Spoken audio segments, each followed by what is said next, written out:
we want to make use of those reports, if there's so much data segregated so many different ways, the reports end up becoming kind of useless, right? Because I don't know how to do a trend analysis if I have things just all over the place in my profit and loss, right? So by consolidating those things, maybe everything consolidates down into one or two travel accounts.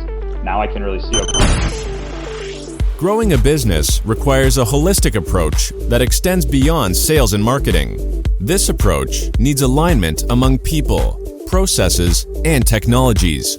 So if you're a business owner, operations, or finance leader looking to learn growth strategies from your peers and competitors, you're tuned into the right podcast. Welcome to the WBS Podcast, where scalable growth using business systems is our number one priority. Now, here is your host, Sam Gupta. Hey everyone, welcome back to another episode of the WBS Podcast.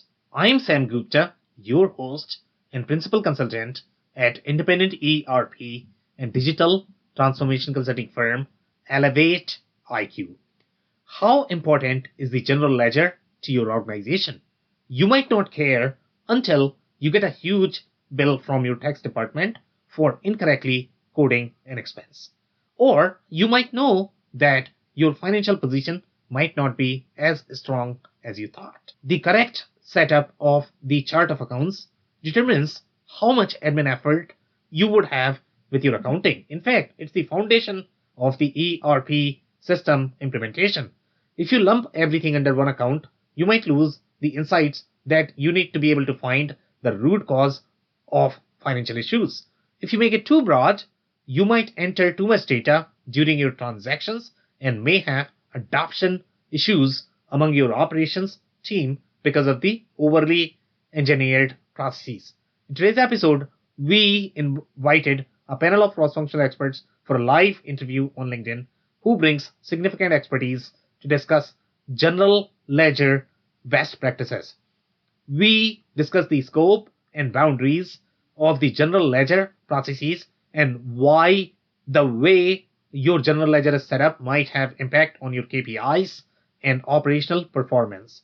Finally, we discuss general ledger practices in different industries, interaction of BI tools with general ledger, and the differences of general ledger processes for public versus private companies.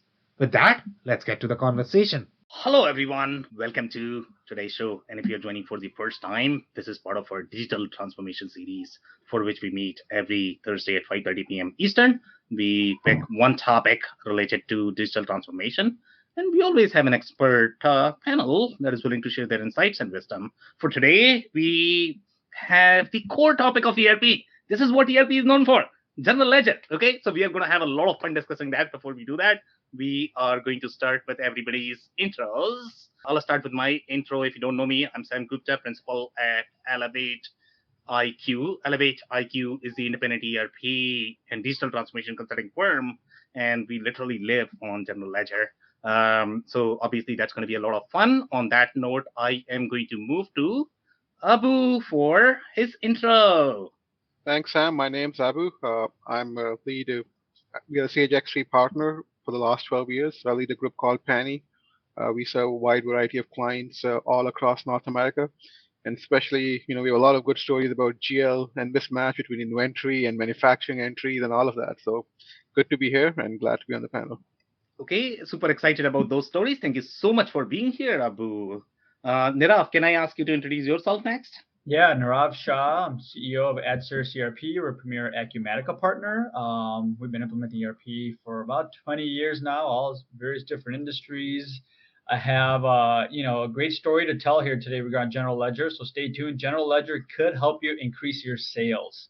So I'm excited to share that with everybody. I'm glad to be here. Thank you, Sam.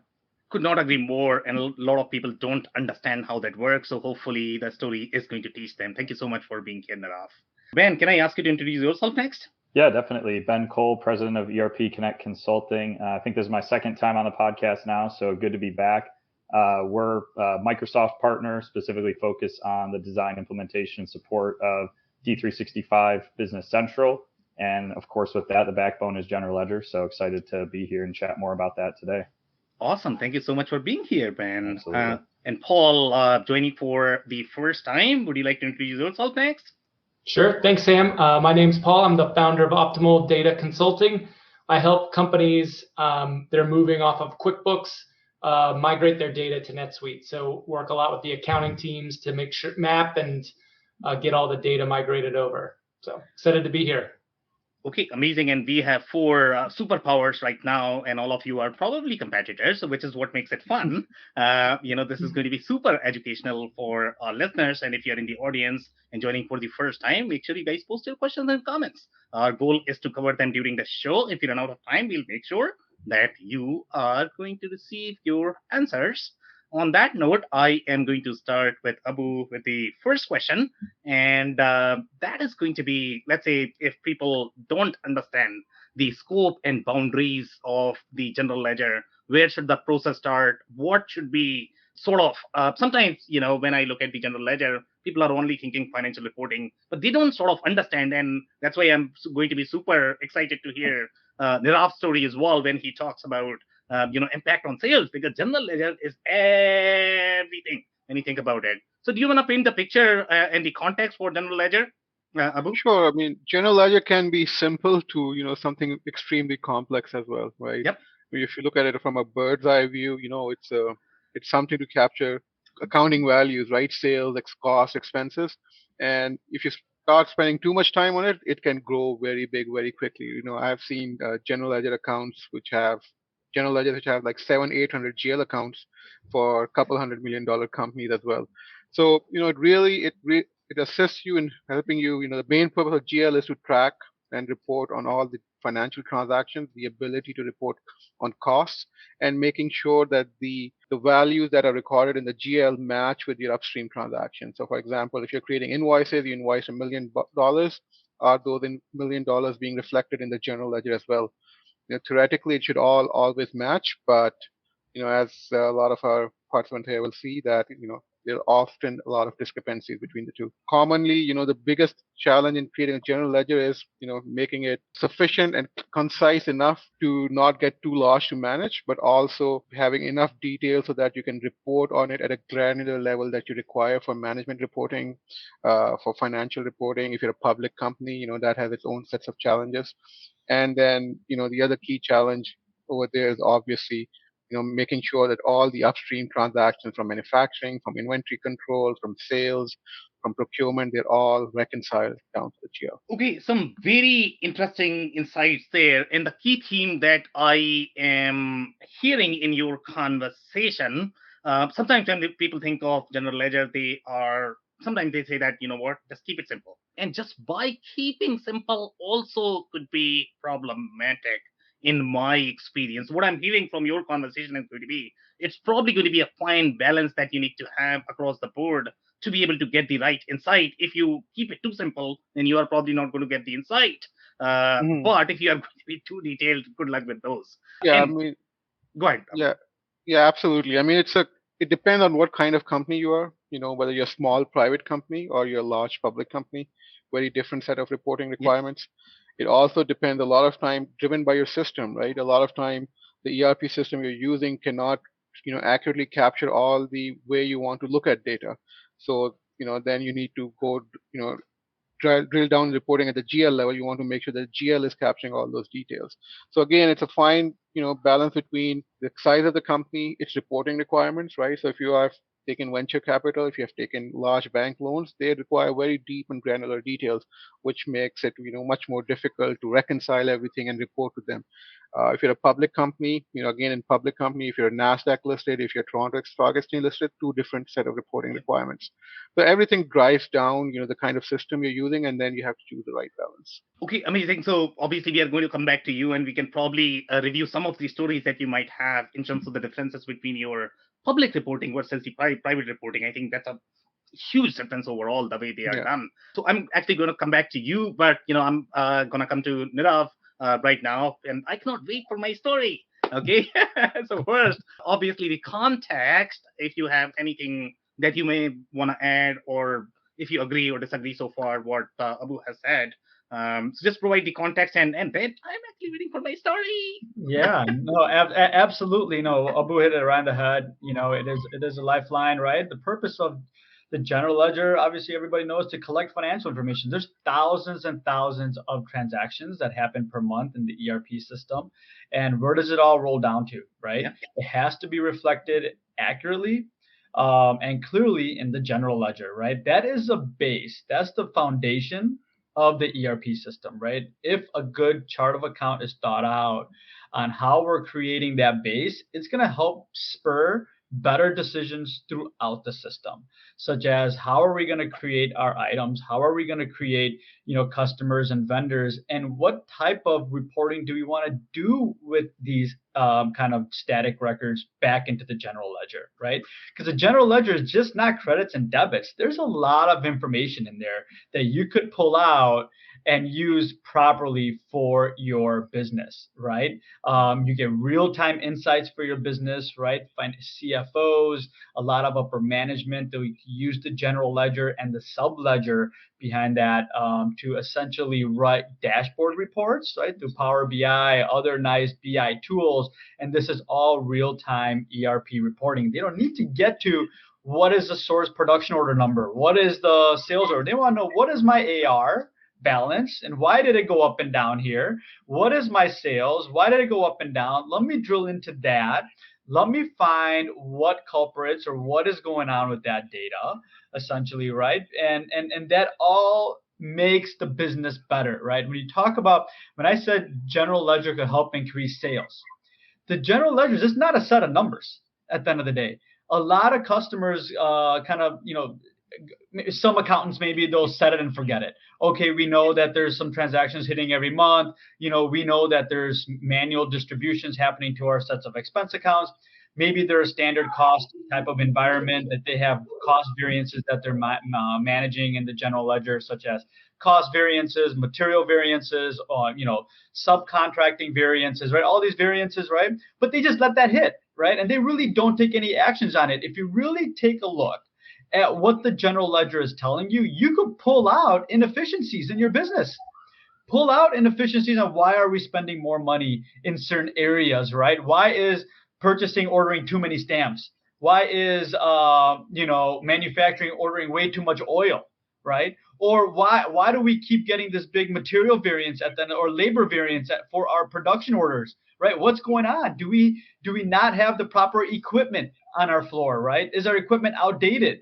Right? Or are labor workers, people on the floor, not trained properly? That's why we keep going over our allocated run times or setup times that we have allocated in our routing, right? It has so much dense information that if we took time to really compare that information, the general ledger, with the specific goal in mind, month over month, we could pull out efficiencies that could increase our sales. Ding, ding, ding, ding, ding, right? If we do that properly and take time, not just close our books, not just close the year, but really take a moment and saying, all right, well, how did we do this month compared to next month? Where could we be better, right? Are we implementing GL budgets, right? A good budget system allows you to revise that budget to make yourself leaner month over month, right? You could see that. You could start feeling it through the organization. People are effectively trying to come under budget. The general ledger budget, outside of a sales budget that normally all customers use all the time, right? But what about the general ledger budget? We should have variances that we don't want, our departments or our users to go over. We want to continue to get leaner. We want to increase our bottom line, right? We want to get better margins at the end of the day. That all comes down to how we manage a general ledger, right? The answers are there. I don't think enough customers take enough time to look at that. And if they did, they're going to really open their eyes and blow the doors off their business and take their business to a whole nother level. Okay, amazing. And do you want to tell your story as well? Yeah, do you have the example that you want to share? Yeah, so that was a customer that was a standard cost customer that was running manufacturing. They really didn't update their standard cost in a long time, right? They really weren't getting their true margin information out in their P&L. And this was, they were on the system for some time. They got a new controller. Then they wanted to move over from standard cost to more of a FIFO or an average cost system, right? But then they realized their pricing was all wrong. Their pricing didn't really reflect exactly what their costs were at the time, right? No one went back and looked at those routings. No one went back and looked at those labor costs. At the end, once we cleaned all that up, right? Because all that information was a general ledger. Once we cleaned all that up, oh, their margins went off the roof. They're able to feed their business and make better decisions. Okay, amazing. Thank you so much, Nirav, for that. So, Ben, I'm actually coming to you, and I'm actually going to, touch some of the comments that Nirav made, and I am going to be telling a story from my perspective. Okay, the customers that I have come across. So, whatever he is trying to preach, obviously it makes sense. Okay, everybody sort of understand. Okay, everybody wants to get insight into data, but when it comes to using that in practice, there are always going to be gaps. For example, he mentioned that, you need to have your general ledger in order, you need to get the insight. But when I am the CFO of a company, and this is a real life story, okay, and they have very reactionary system, meaning you are going to have QuickBooks sitting down here, they probably have their chart of accounts, general ledger. They are thinking, this is my job as the accounting finance person. You operations, you sales, you figure it out. Whatever insight I need, I can get from this system. So I'm not too sure what is this connected experience going to give me, because I already have that. So it's very, very, very hard to translate how your integrated processes and integrated general ledger across the processes. And I'm going to be stealing the term that Abu has been mentioning, upstream processes. Okay. So that matters a lot overall in terms of the getting the insight. So I don't know if you're going to have any sort of follow-up comments, build up in terms of the context of the chart of accounts and any stories that you might have. Ben, over to you. Yeah, definitely. No, I appreciate both of your comments. I'm kind of going to build off of them, because what you guys have been talking about, I think, is kind of the perfect world scenario, right? Everybody's got their chart of accounts set up correctly. They got their general ledger configured perfectly, and everything's flowing through. And, if it's working perfect, I'm never even going to see the GL until I go into the GL, right? If I'm posting sales orders and purchase orders, use a sales order, for example, the customer is going to drive the AR account I'm hitting, and the items that you're selling to them are going to drive all of the, behind the scenes GL effect. So I was going to take a step back and actually talk about kind of the setup and the design that I go through a lot of times when doing implementations. Paul, I know you haven't spoken yet, but you mentioned you do a lot of QuickBooks conversions. I do the same, right? I take a lot of clients from kind of homegrown systems or QuickBooks or something that I wouldn't consider enterprise and move them up to something bigger and better, right? And the first conversation that we always have is chart of accounts, right? Because it is truly the backbone of your business. We'll get things all the time where, as you probably know, coming from a QuickBooks client, they could have letters and numbers and words in their chart of accounts, right? And really standardizing that best practice that a lot of people, I don't think, realize the impact of that. And not only short term for the setup, but also just for hiring new people, right? If you Google something online or pick up an accounting textbook, if you're to university or something, right, there's going to be standards that a lot of that follows, and you'd be surprised by what some companies set up, right? They might have assets in the 4,000 range or something, right? And, not getting too deep into that, but your balance sheet and your profit and loss should follow a general flow. And simply talking about that from the outset is probably like the biggest thing that people forget.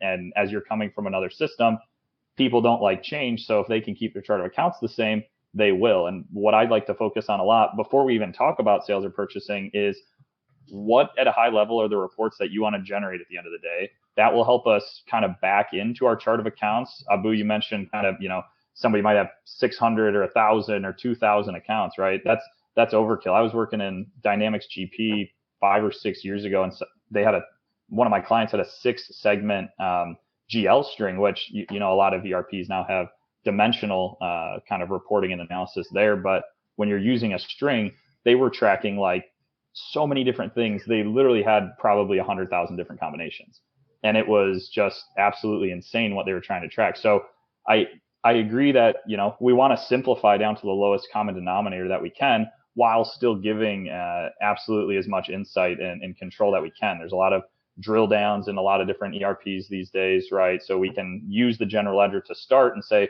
okay, this is my revenue by my 4 or 5 revenue lines maybe, but then we really want to drill into that deeper. So I think really taking a step back and going into the design gets to Nirav's kind of futuristic state, which honestly a lot of people can't accomplish because of the way that their GL set up. So really gathering those requirements from the beginning, making sure that it's set up and, hiring folks like all of you on the phone that know what the best practice is so that clients can get the most out of their system. If you set a bad foundation, you're not going to be well off 4 to 5 years from now. If you set that foundation and then build into the POs and the SOs and the inventory and all that kind of thing, you're going to be a lot more successful in the long run. Because again, at the end of the day, all your reports typically from a financial sense are coming from the GL. So you really need to spend the time and focus, even though, it's not fun, but you got to do it. You absolutely have to do it and spend the time. Okay, so there are some very interesting layers in there, that conversation that we can build upon. One of the things that I am going to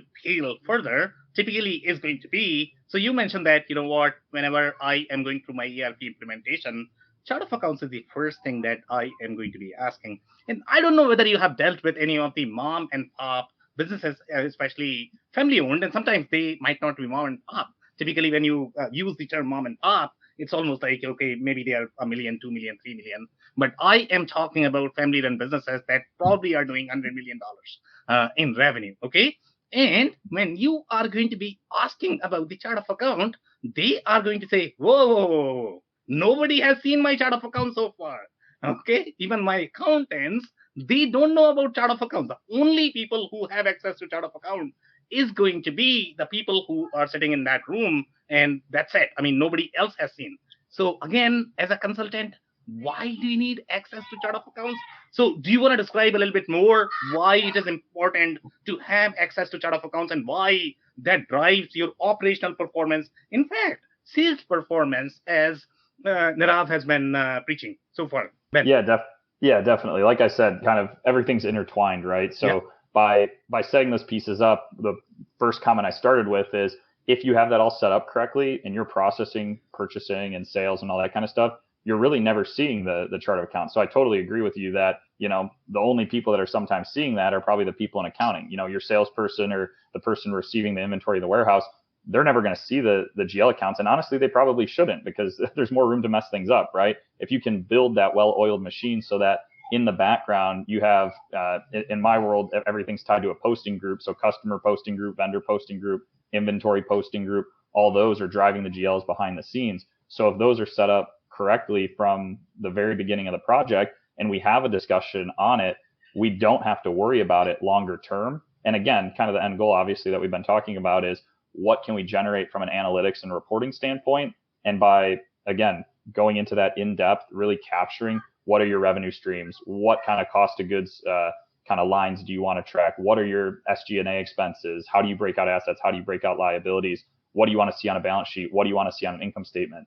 Those are simple questions, but can lead to, honestly, hours of discussion of how a client wants to do things. And then always chiming in with best practice, right? Because they know how they do things from their view. We know how we do things from our view, and really kind of molding that together to make sure that we can meet somewhere in the middle between best practice industry and still making the client feel like, they're special and taken care of and we're solving their unique use cases. So again, to me, it all comes back to the setup, the discovery. We're really not changing it much. I think the worst thing you can do is set it up and then the client's just constantly adding new chart of accounts, because they're going to miss it in reports. It's not going to scale. And if somebody now comes in and we've got one account that's called travel and the other one's called travel airfare, you're going to get airfare and travel, and now you're going to get airport parking and airfare or something, right? So it just creates a mess. If you can really standardize it and then use the drill downs and maybe the dimensions and other data tags to get more granular, you can, at a high level, right, look at those reports and make use of them, which at the end of the day, we want to make use of those reports. If there's so much data segregated so many different ways, the reports end up becoming kind of useless, right? Because I don't really care if I don't know how to do a trend analysis if I have things just all over the place in my profit and loss, right? So by consolidating those things, maybe everything consolidates down into one or two travel accounts. Now I can really see, okay, why was my travel so high and why did it drop down? Okay, maybe if it was 2020, it's because everyone stopped traveling, right? Now, why did it spike back up? Okay, maybe now people are going back into the office and going into client sites, right? So not only booking the data and reporting on it, but then pairing that up with some common sense and some kind of market factors to see the why. And Rob, I think you kind of touched on that, but you always have to look at the why when looking at the numbers, right? If we just say, okay, revenue's up, that's great. Well, did we purchase a company that's half of our new business? well, we're not actually doing as hot as we thought we were, right? If you don't double in size after buying a company that's the size of yours, you always have to ask the why, always have to look deeper into it, and really, put that analyst hat on when you're looking at the numbers, because the numbers don't always speak for themselves. You kind of have to look deeper into it. Okay, amazing. Thank you so much for those insights. And Abu, you were unmuting yourself. Did you have a comment? Or no? No, I'm good. Okay, thank you. Okay, Paul, so I'm actually coming to you. Now, when I look at your world, that's very interesting in general. Okay, because if you are going from an ERP to ERP, it's still very easy migration in my mind, unless somebody had really bad implementation. That's always a possibility. But going from your QuickBooks to your ERP is a stretch in general. And the reason for that is because the kind of data migration that you have to have. And I'm not talking about any of historical data migration. I'm talking about restructuring, rethinking of chart of accounts. Okay. I was dealing with one of the CFOs, super sharp, super smart guy, worked for one of the top accounting firms. He had trouble understanding these layers of data. Okay. He could not understand how can you reduce the chart of accounts. Let's say if he had 600 different accounts, one for each fixed asset, one for each vehicle that they had. You know how that goes in QuickBooks. And and he just could not get it. That, okay, how am I going to get my insight? How am I going to get my answers? If I'm going to compromise on those layers. So let's say if you were to communicate to somebody who is going through this massive change from QuickBooks to an ERP system, what would you say to them?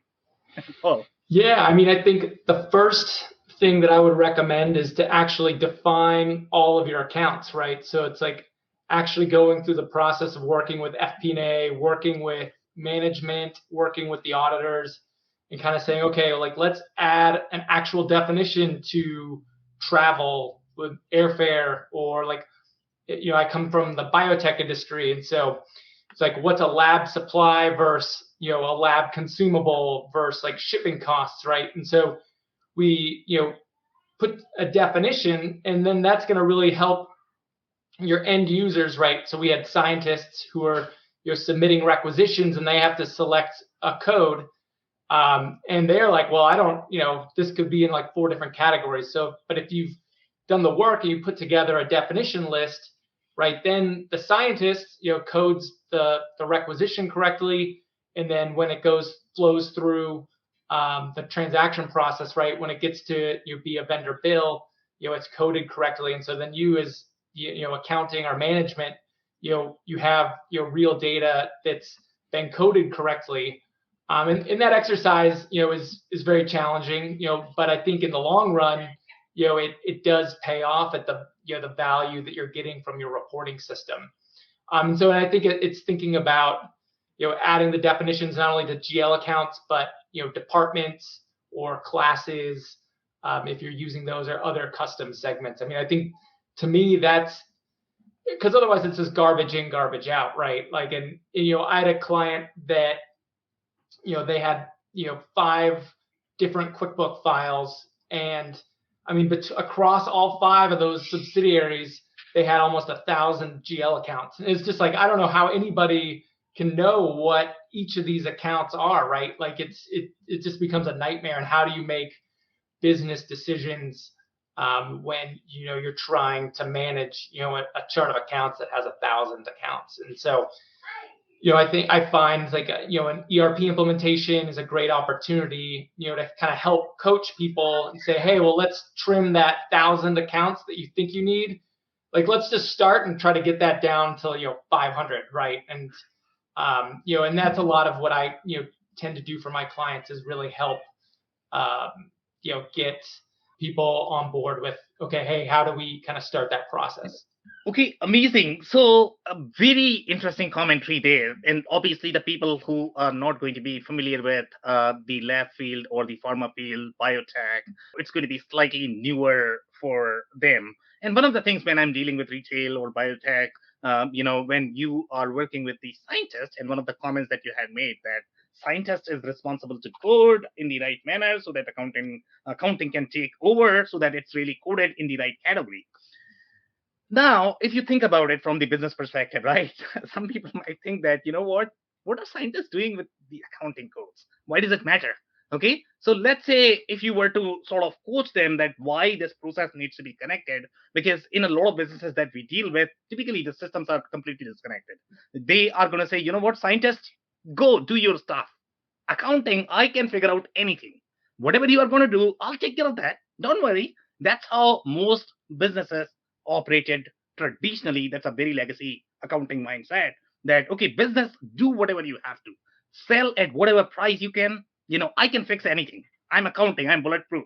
Yeah, so let's say, Paul, if you were to coach these guys, why these things need to be coded correctly from the scientist perspective, who might not have any accounting background whatsoever, what would you say to them? Well, it's because when I come to you at the end of the quarter, I want to know, well, hey, why did we go way over budget on lab supplies? And they just look at you like, I don't know. So it's kind of like putting the ownership, onto them to say, hey, like, you're coding this stuff in a way that hopefully makes sense, so that when I come back and we talk through and kind of tell the story of like, well, what happened this quarter, they can kind of help guide us as to like, okay, this study, we went over on this one, or this one we had to delay, or we added this change order. It's kind of helping them understand what's going on in their budget. I mean, in my experience, a lot of the budget owners really do want to understand what's in their budget. They want to stay on budget, and maybe that's unique to the clients that I worked with. But I think that it's kind of putting that ownership onto them, which I think in the end it helps everybody, right? Because then you as the accounting management understand, can get better insight into what actually happened. Okay, amazing insights there. Thank you so much, Paul, for that. So, Abu, I'm coming to you. And obviously, we need to talk about the public versus private. I think that's the thing that you had mentioned when we were discussing in your segment. So, I don't know if you're going to have any sort of story in terms of describing the difference between the public accounting versus the private accounting. What are the things that people need to keep in mind when they are doing it? Or maybe you can describe the context that, let's say, if you have the private company CFO has never done any sort of public accounting, what are different ways of feeling that, I guess? Sure. I mean, one of the first stringent requirement that usually comes in is all your upstream transactions, they have to match to the general ledger, and there needs to be an explanation for it, right? If there's a discrepancy. Yeah. When you're a smaller company, running on QuickBooks or smaller version, you don't have to report publicly. You can do journal entries to fix your problem, right? I cannot explain where $200,000 went. I own the company, it doesn't really matter. I'll do some, adjustment entry. You can't really do that in a public company, right? You'll get audited, you'll have to explain it, and then, you have to report that your internal practices are not strong enough, and that becomes a, big problem on your stock price and so on. So that's the number one, issue that a lot of companies going public face right away is the inventory does not match to the GL, right? That's the number one thing. And we had a large distribution company going public, and they spent 3 months with us trying to reconcile all the data in the QuickBooks because they had prepayments and purchase orders coming from China. They were receiving products, separately in another system. They were recording the financial entry in QuickBooks, and there was just no way they could match it, right? So just trying to reconstruct that GL for all the purchase receipts, all the payments became a huge problem for them. And then they had to do a major write-off on the inventory levels to make sure it all matches. The other thing is, things like revenue recognitions can change. When do you recognize revenue? Based on contracts, based on the terms of the contracts, they can become very complicated. When you're a smaller private company, you can recognize revenue right away. I send out the invoice, it's recognized, or I'll only recognize when I send out the invoice. Different, more complex contracts may require you to, recognize expenses and, revenue a lot more differently. Similarly, with a lot, for example, when you're doing manufacturing, they want the inventory to be at actual cost, right? So, for example, if you're a smaller private company, you can do standard cost. If you're a public company reporting on IFRS standard, you can no longer do that. You have to go to average lot cost. You have to state your inventory at much more accurately for that purpose. So a lot of different reporting requirements come into play. A lot of different revenue recognition requirements, expense recognition requirements. You have to go down deeper into detail to capture those requirements and make sure that your internal processes and controls are set up in a way that you can catch them. You don't want the auditors to come in and identify, oops, you recognized revenue at the wrong time, or you did not recognize this revenue, right? So all of that changes very significantly when you become a public company. Okay, amazing insights there. Some very interesting layers. But what I really want to touch on is going to be this question that Bob is asking. By the way, thank you so much, Bob, for joining. And he's saying, just to lower the number of accounts that you are going to have, use the BI tools. So I'm actually going to offer my commentary, and then Abu, you can build on that. Sure. Whether you agree or disagree. So here, in my experience, BI tools are great. They are phenomenal. That you don't have to touch your ERP. You can get a lot of insight, intel, without really going through the painful process of development and the reporting inside ERP. The challenge that most people don't understand is going to be that your data and the plumbing needs to be aligned to get the right insight that you are going to get in your BI tool. And it goes back to setting up the right foundation. I think you all have touched, Ben, Paul, Nirav, that the foundation needs to be correct for the insight to be correct. And otherwise you are going to be end up doing a lot of adjustments, and sometimes you are doing those adjustments for no reason, just to fix the problems that you had in your plumbing. So what do you have any sort of build up there in terms of the BI tools? Yeah, Abu? I think you know it depends, right? So I mean, in general, you should try to simplify your chart of accounts, but then can your ERP system can capture all the information that you need or not? So I'll give you a very simple example. I want to track my insurance by different category levels. I want to understand how much I am spending on, for example, general business liability insurance. I want to understand, what's my fire insurance, for example, if I'm operating large, oil depots, for example.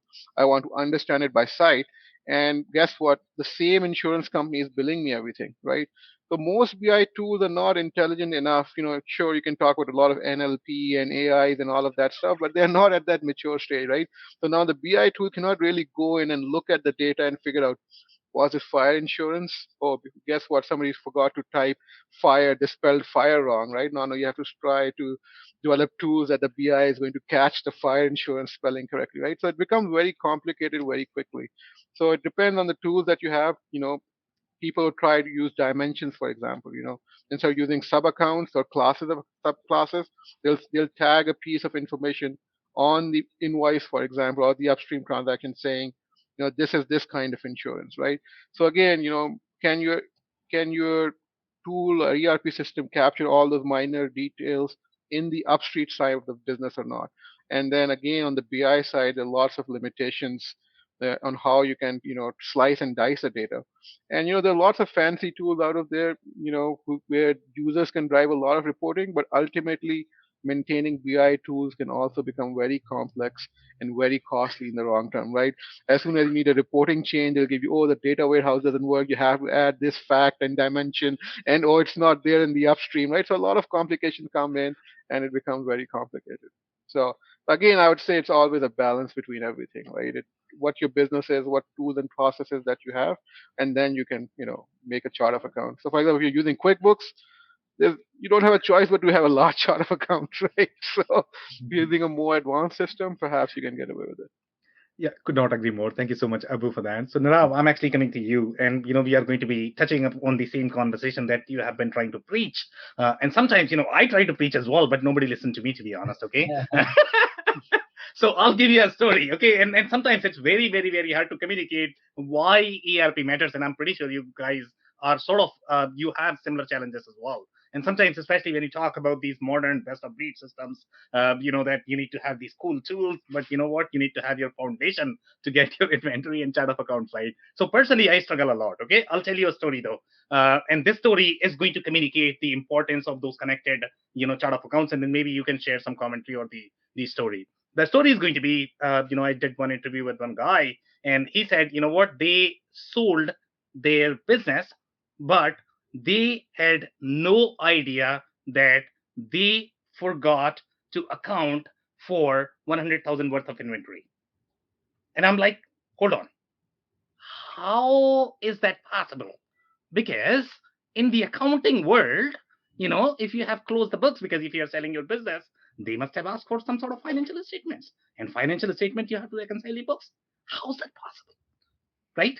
Here's what was the answer.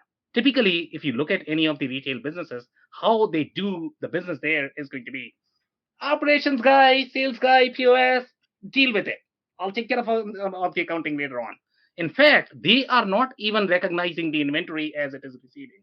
It's receiving in the WMS somewhere. It's getting received in the POS maybe, but it's not actually coming to your books. The only thing you have in your books is going to be just some sort of inventory, which is not real, obviously, right? So that's the story, and that's the sort of story of the disconnected processes. And I can tell you this, okay? 60% of the retail businesses are probably running this way right now. So I don't know if you're going to have any sort of insight in terms of the importance of connected processes as well as the connected systems. Yeah, Over to you. Yeah, for sure, absolutely. It's important, right? That touches a very important point, right? How real is your general ledger? Yeah. You could do, right? There's options depending on the ERP system. You want to do batch posting. Maybe you accumulate all these transactions and they don't hit the general ledger until month end. And that's part of your month end process, right? And now you don't have a live ledger anymore. All you're running is sub ledger data, sub ledger reports, BI tools, all this other stuff, right? But that doesn't really match with the general ledger. Now, as you sell the business, middle of the month, and now all of a sudden, you never really reconciled it. Now you have inventory sitting here, but it's not really reflected on the general ledger side, right? It happens. I always recommend to customers try to have a real system, a real time ledger system where as soon as you do an inventory transaction in post, but sometimes that's not possible, especially on the warehousing side. You touched on that, right, Sam? There's a company up here in Chicago that I was working on. They do light bulbs. They're a $2 billion company, essentially. So their inventory, their warehousing processes was too intense. And we really couldn't fit them into the mold of an SMB product, right? So they had a third-party solution that they used and integrated their warehousing processes into the ERP system. But essentially, there was a lag there. That lag, was maybe a day lag or a 2-day lag, right? Or maybe 4-hour lag. I think when we were done and we were stabilized throughout the rest of the system, we had 4-hour lags. So they were doing transactions, but then there's an integration that connected all those inventory transactions directly to the general ledger right away, right? And that comes down to, again, right? If you're comfortable where you are, right, comfortable with that gap, right, nothing's going to change. But don't be comfortable with the general ledger. Don't be comfortable. Continue to try to make it as real as possible. Try to get better information out of it. So instead of this example that you're giving, Sam, I think that was a perfect candidate to say, well, why don't we get an integrator, integrate back into the ERP system sooner? If we had a third-party solution out there, why did we have to, why do we let this go on for so long where we posted our inventory entries once a week or once a month, whatever that is, right? Because you could have night processes running to have, to pick up all that inventory transactions and go hit the general ledger. So, that would be some of my first questions when we come up and look at efficiencies to make the general ledger more efficient, to make the reporting off the general ledger more efficient. Where could we reduce some of that time of those transactions? So it goes from basically, transaction to GL, relatively quick, without too much delay or gap. Okay, amazing insight there. Thank you so much, Narav, for that. And we have a comment here, and I think there are some layers to overall general ledger conversation, which is going to be your product codes, commodity codes. And I'm actually shocked that nobody has really touched on the sub ledger so far. So I don't know if you guys are going to have any sort of insights there. User defined fields, I think that is super critical as well. Do you have any build up there by any chance, Narav, on these things? Yeah, I mean, we've talked about some of this stuff, dimensions, sub accounts, right? The classes, right? All these different tags, where you put on the customer, the item, the vendor, and based on different combinations, they go ahead and hit, those dynamic records, sales orders, purchase orders, right? When invoices are generated, so on, so they all hit the general ledger with these different type of codes that you could report off of. But one thing we haven't touched is what about your close process? your month-end close process, your year-end close process. How efficient is that, right? A lot of times the timing of when transactions are hitting is important, right? Month-end close is a very time-sensitive activity. There's a lot of times, right? What does that schedule look like for you? Inventory closes directly at month end, right? AR closes directly at month end, but AP might be open for a week later or a week and a half later, right? Because you're still going back, you're getting invoices, and you're going back and hitting the general ledger, right? Do you have a system that could support that properly, right? And do you have a system based on who's doing the specific type of transaction, meaning you want to lock out users from doing transactions in the next month, right? If they're inventory users, right? If they're warehousing users, right? But AP users, you want them to, go into the next month a few days, but be able to, backdate some of those invoices that came in because they technically should have hit, the prior month now, right? What does that month end close like? Because if you can't time that and you can't hit the ledger properly, your reporting is going to be off, right out the gate. That's really important, the close process, right? Close process, what else does that entail? Right, your journal entries at the end of the day, right? You're doing recurring journal entries. You're doing reversing journal entries. You're doing fixed journal entries. Maybe you're getting a payroll export. If you don't have payroll in your system, you're exporting payroll entries, and you have to go ahead and post those at the end of the month, right, or every 2 weeks directly into the ledger, right? What about fixed assets? If you're not depreciating in the system, you got to get the fixed asset depreciation schedule, done. Not only book depreciation, but your accountant is doing maybe makers, and they're doing tax depreciation. What about that? Are you bringing that into your general ledger, right, at the end of the day? So all these factors, when it comes to journal entry, general ledger maintenance, general ledger accuracy, and what you report back to the bank, because you might have a loan against your receivable, you have a loan against your inventory. How accurate is that, right? If you're not accurate enough, you're leaving money on the table, right? Get that accurate. Get your close process as well. Report revenue properly at the end of the day. We've talked about that and discussed that pretty heavily here. So, all these things, right? Like they say, all S hits the general ledger, right? Everything comes rolling downhill. And we want to make sure that's done properly. Okay, amazing. Thank you so much, Nirav, for that. So, Ben, I'm actually coming to you. And, in your space, you are going to have many different challenges. Typically, when you are dealing with product-centric organization, you are looking at a lot of different ledgers, okay? And sometimes those ledgers make no sense whatsoever. So you are going to have a merchandising ledger. You are going to have a ledger in the warehouse. And that ledger is probably not going to be correlated with your accounting. They are doing manual reconciliation. They are doing counting so many different times. It becomes so confusing, especially if you are going to have operations such as what Nirav mentioned, $2 billion organization. Good luck with that if you are not going to be connected. But in your case, when you're looking at your, kind of transaction where you are going to have very heavy projects where, let's say, if you have your month-end closing process, but you might get an invoice after 9 months of that project, right? So you need to account for all of that. So in your experience, when you look at the general ledger, have you seen any sort of best practices that you typically recommend for the clients? Yeah, I think one of the notes I took while we were talking, actually, which seems super simple, but you'd be surprised about how many people don't do this on a monthly basis. I just wrote down tie it out, right? Tie out AP, tie out AR, tie out inventory monthly. And you can even do it, at a minimum, do it monthly. You can, periodically look at it week by week, day by day, but an absolute minimum, whether it takes 3 days to close or 13 days to close, you've got to close it out at some point. You've got to tie it out. And one of the common trends that I see is, nobody wants to invest a lot of money in accounting because it doesn't generate revenue specifically to the bottom line. Everybody wants to invest money in sales and marketing and product and stuff like that.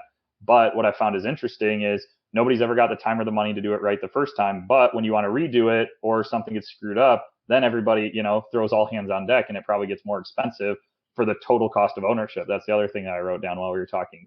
Tie it out and total cost of ownership, right? If you're proactive throughout, the build and kind of the deployment and going live for however long ago your go live was, by maintaining a proactive approach, it will actually save you a lot of money in the long run, right? Nobody ever wants to write that big check or pay that monthly maintenance fee, but the cost of ownership, if you don't do that down the road, I don't care if you're public or private, right? If you're private, you might be looking to go public one day, you might be looking to sell.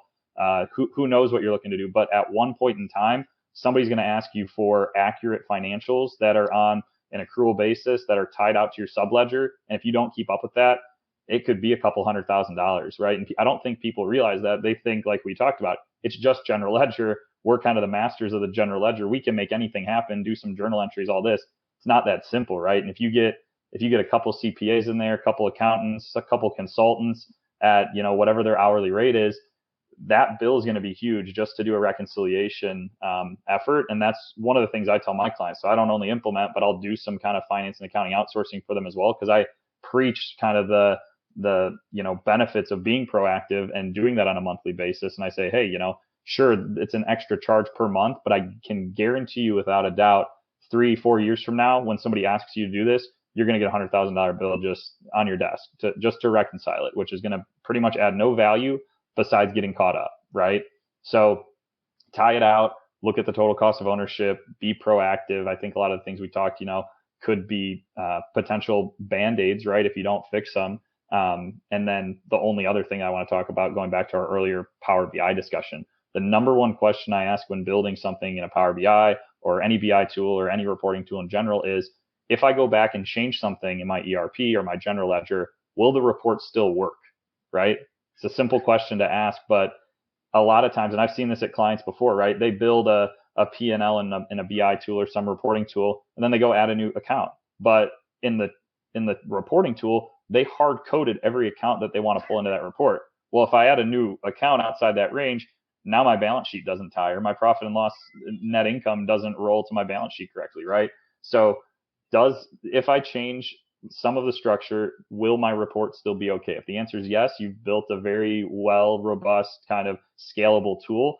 If you have to change the report every time you change something in your financial system, I know you said you mentioned subledger as well.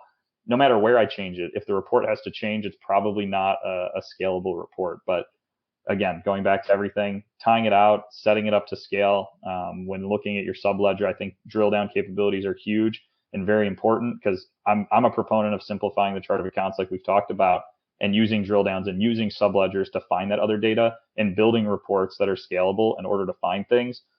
Because again, when a CEO or an owner or a shareholder is looking at the reports, they don't want to have to dig through it and ask a bunch of questions. You want to be able to look at it for 5 seconds and be able to at least come up with 3 quick thoughts of, some inputs or some insights based on that report. If I have to spend 30 minutes just to understand the report, it's probably not a good report, right?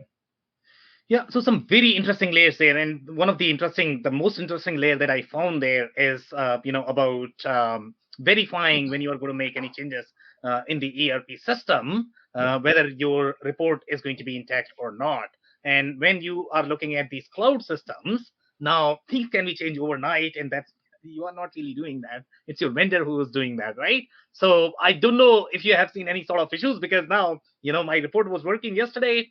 Today, they just broke for some reason. And now I don't even know why they broke. So how do you figure that out? I mean, especially in the cloud system, I guess, you probably need to have the scalability is even more important, right, Ben? Or not?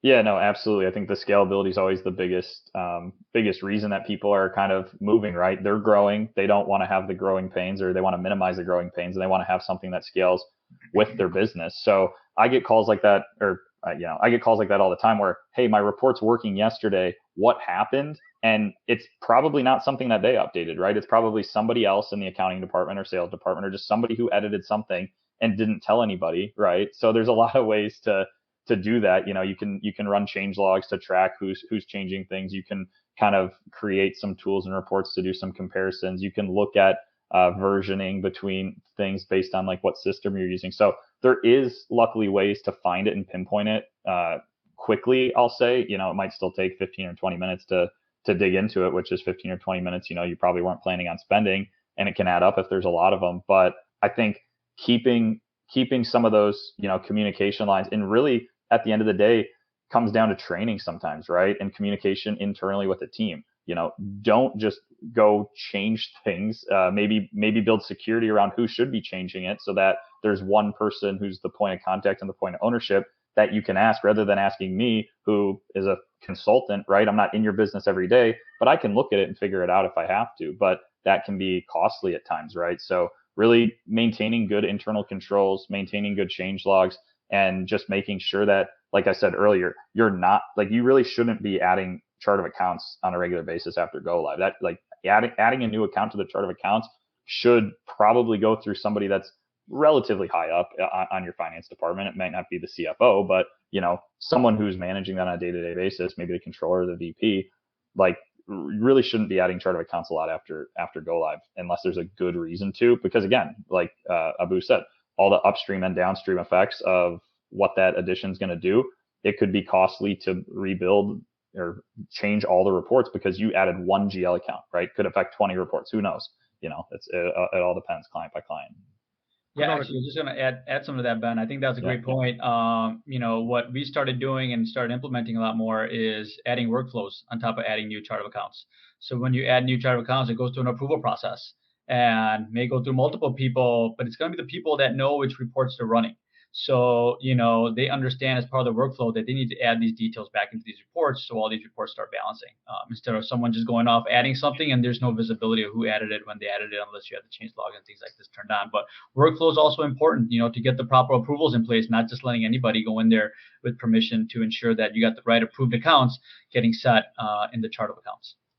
Yeah, definitely. No, couldn't agree more. I think there's a lot of good things out there. Like you said, workflows is a great addition. Workflows, audit trails, change tracking. But I think at the same time, you don't want to make it so difficult. Like if it's a chart of account, maybe you do want to make it difficult, but there's certain things like you don't want it to take an hour to create a new customer, right? So it all comes down to that balance. What's the balance of making sure that nothing's added inadvertently, but at the same time doesn't impede the user experience, right? So I don't have the crystal ball. I don't have the perfect answer. There's a lot of good things to control it, but it's always just a client by client basis of not impeding the progress, but at the same time having really granular controls over data updates and changes. So great input. I love it. Absolutely. Could not agree more. Thank you so much. So Paul, I'm actually coming to you. You have a lot to contribute here overall in terms of the product code, subledger. I don't know if you're going to have any sort of comments. Over to you, Paul. Yeah, I mean, I think to add on to what Ben was sharing, I think you definitely, when you overcomplicate your segment structure, right, it's going to slow down your close process, which kind of gets back to the change of public versus private. Public companies need to close much faster. And I think I had a client that, they were implementing NetSuite. They wanted to have, all these custom segments that, were in anticipation of where their business would be in 3 to 5 years. Well, that didn't happen. And the accounting team, changed over. You've got all these custom segments where the accounting team has to key in like geography and all this extra stuff on every single transaction. And now they're paying a consulting firm to come in and basically take all that stuff out, right? So it's like you paid for it up front, and then now you're paying to kind of simplify it and get the user experience so that you're as efficient as possible. I mean, I think accounting, people don't want to spend money in accounting, but you got to think how can you use the system efficiently, so you can save FTEs, right? Like whether it's using like a Flowcast or Blackline or any other kind of closed software to kind of help you kind of just stay on top of it. So things don't become a mess. But as Ben said, unfortunately, people are usually willing to pay to clean things up, and that ends up being more expensive than just being proactive at the start. So that is such a great example and the point, to be honest, okay? And I personally struggle at times when you are looking at dimensions and then, every time these people have to enter the data. So in your experience, when you're looking at chart of accounts, have you seen any sort of best practices where dimensions are probably going to be necessary that, you probably have to have those versus when it's just going to be overkill? Have you seen any sort of best practice? Yeah, I mean, I think going back to kind of what I said earlier about defining accounts, right? I think that's a good process that will kind of force teams to like say, hey, we need to justify having this account, right? I think what Abu was talking earlier about, public, compliance, right? In, the biotech space, department is necessary so you can report on G&A versus R&D spend for SEC, income statements. Class is used, in, a biotech space where you're tracking R&D spend. And that's another required, MD&A filing requirement. So, I mean, I think it's kind of, really having that understanding of like, what are the requirements that we have as a business for us to run efficiently, and it's asking the auditors for SEC compliance if you're considering going public. It's asking your board what's meaningful, and then your internal your budget owners say, hey, what's meaningful for them. I had a client that, again, I think it's a balance, right? You don't want to overthink hey, where are we going to be in 3 years, because there's no guarantee you'll get to there. You probably want to be hey, well, where are we going to be in 6 months, right? And saying hey, for a department, if you don't have a budget owner who you can assign to that department, maybe we don't need to add that department. In NetSuite, it's quite simple to add a new department. I mean, I think it's wise what Nirav said about having a workflow to add that. And it's okay, well, let's if it comes to the point where we need to add that new department, let's have FP&A and the controller sign off on that, and then we can add it. And rather than having all these departments where it's just overwhelming of well, where do we put this? Okay, amazing. Thank you so much for that. So the only thing we can take right now is going to be super short closing advice. Abu, I'm going to start with you. Few words, please.